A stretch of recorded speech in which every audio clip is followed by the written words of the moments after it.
नमस्कार साथियों, आप देख रहे हैं बिहारी मीडिया, जहां आपको मिलती है बिहार की दिन भर की सबसे बड़ी और ताज़ा खबरें। तो चलिए शुरू करते हैं आज की टॉप अपडेट्स के साथ। निजी स्कूलों में कक्षा 1 में नामांकन 2 जनवरी से। आधार अभी जरूरी नहीं। पटना जिले के मान्यता प्राप्त निजी स्कूलों में शिक्षा का अधिकार अधिनियम RTE के तहत कक्षा 1 में नामांकन की प्रक्रिया 2 जनवरी से शुरू होगी। जिला शिक्षा कार्यालय ने स्पष्ट किया है कि आवेदन के समय बच्चे का आधार कार्ड अनिवार्य नहीं होगा। हालांकि प्रवेश के 3 महीने के भीतर बच्चे और माता पिता का आधार कार्ड जमा करना अनिवार्य होगा, जिसे स्कूल प्रधानाध्यापक ज्ञानदीप पोर्टल पर अपलोड करेंगे। इस फैसले से उन अभिभावकों को राहत मिली है जिनके बच्चों का आधार अब तक नहीं बन पाया है। ऑनलाइन सट्टा बना मुसीबत। IT के रडार पर 90 लोग। IPL अंतर्राष्ट्रीय T20 और बिग बैश लीग पर ऑनलाइन सट्टा खेलकर लाखों कमाने वाले 75 से 90 लोग अब आयकर विभाग के रडार पर हैं। अगर इन लोगों ने 31 दिसंबर तक अपनी आय का खुलासा नहीं किया तो उन्हें 30% टैक्स, 200 गुना जुर्माना और 4% सेस देना होगा। आयकर विभाग का कहना है कि ऑनलाइन बेटिंग ऐप्स से हुई कमाई को छिपाना अब मुश्किल होता जा रहा है।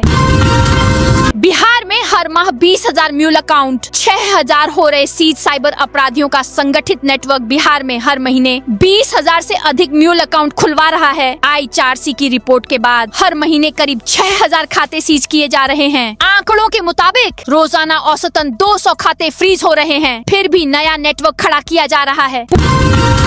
पूर्णिया में क्रिसमस पर 108 लोगों की घर वापसी। पूर्णिया जिले के बनमनखी में क्रिसमस के दिन बड़ा धार्मिक आयोजन हुआ। विश्व हिंदू परिषद और बजरंग दल की ओर से आयोजित परावर्तन यज्ञ में 19 परिवारों के 108 लोगों ने ईसाई धर्म छोड़कर सनातन धर्म में घर वापसी की। इन लोगों ने 10 से 12 साल पहले ईसाई धर्म अपनाया था। करीब 1 दशक बाद दोबारा मूल धर्म में लौटने को लेकर आयोजन में भावनात्मक माहौल रहा।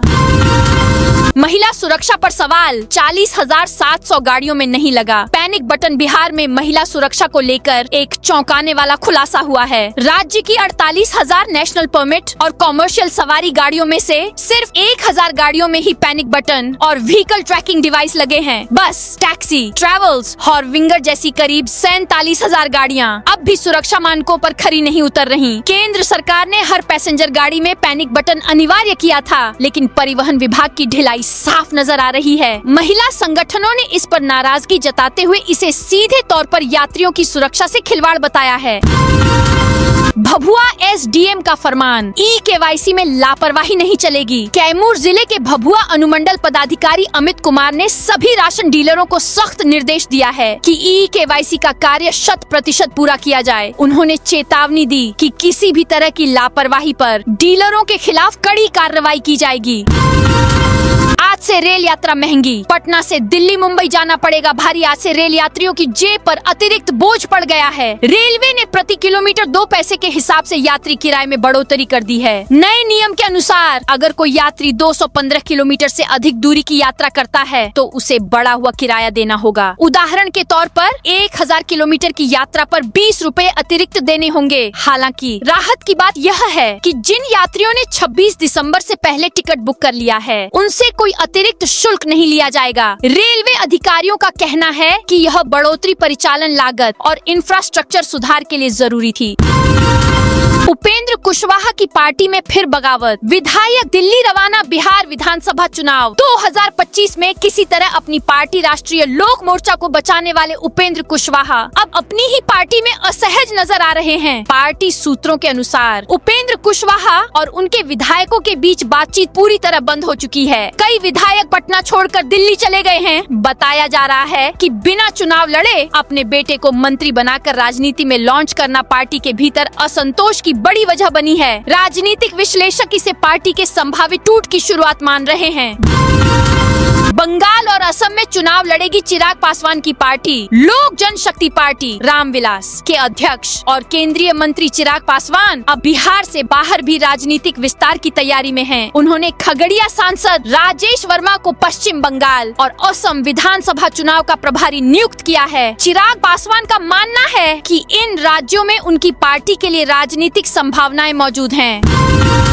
बिहार के वैभव सूर्यवंशी को राष्ट्रपति का बाल पुरस्कार क्रिकेट क्रिकेट की दुनिया में कम उम्र में बड़ा नाम बनाने वाले बिहार के 14 वर्षीय खिलाड़ी वैभव सूर्यवंशी को प्रधानमंत्री राष्ट्रीय बाल पुरस्कार से सम्मानित किया गया। राष्ट्रपति द्रौपदी मुर्मू ने राष्ट्रपति भवन में आयोजित समारोह में उन्हें यह सम्मान प्रदान किया। इस अवसर पर वैभव ने प्रधानमंत्री नरेंद्र मोदी से भी मुलाकात की। राष्ट्रपति ने अपने संबोधन में कहा कि वैभव जैसे प्रतिभाशाली बच्चे देश का भविष्य हैं और उनकी उपलब्धियां युवाओं को प्रेरित करेंगी। डिप्टी सीएम का सख्त संदेश, श्मशान तक ढूंढेंगे पूर्णिया में जनता दरबार के दौरान उप मुख्यमंत्री विजय सिन्हा ने गड़बड़ी करने वाले अफसरों पर तीखा हमला बोला। एक विधवा महिला की जमीन हड़पने के मामले में उन्होंने कहा कि दोषी अफसर चाहे कहीं भी छिपे हों, उन्हें श्मशान तक ढूंढ निकाला जाएगा। उन्होंने साफ कहा कि भ्रष्टाचार और जमीन घोटाले में किसी को भी बख्शा नहीं जाएगा। 69 दिन में ही फेल हुआ Patna metro system. Patna metro का सॉफ्टवेयर सिस्टम शुरू होने के महज 69 दिन बाद ही फेल हो गया। तकनीकी गड़बड़ी के कारण 20 घंटे तक परिचालन ठप रहा, जिससे यात्रियों को भारी परेशानी हुई।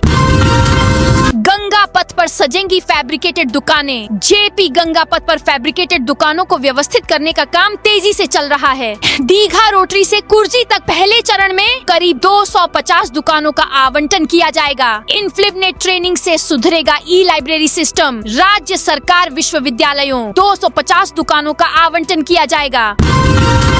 इनफ्लिबनेट ट्रेनिंग से सुधरेगा ई लाइब्रेरी सिस्टम। राज्य सरकार विश्वविद्यालयों के नोडल अधिकारियों को इनफ्लिबनेट और शोध गंगा से जुड़ी ट्रेनिंग देगी, ताकि एनआईसी मूल्यांकन में सुधार हो सके। बेतिया पुलिस केंद्र में एएसपी का निरीक्षण। पश्चिम चंपारण के एएसपी ने पुलिस केंद्र बेतिया में साप्ताहिक परेड का निरीक्षण किया। उन्होंने अनुशासन, प्रशिक्षण और कार्यक्षमता पर विशेष जोर दिया।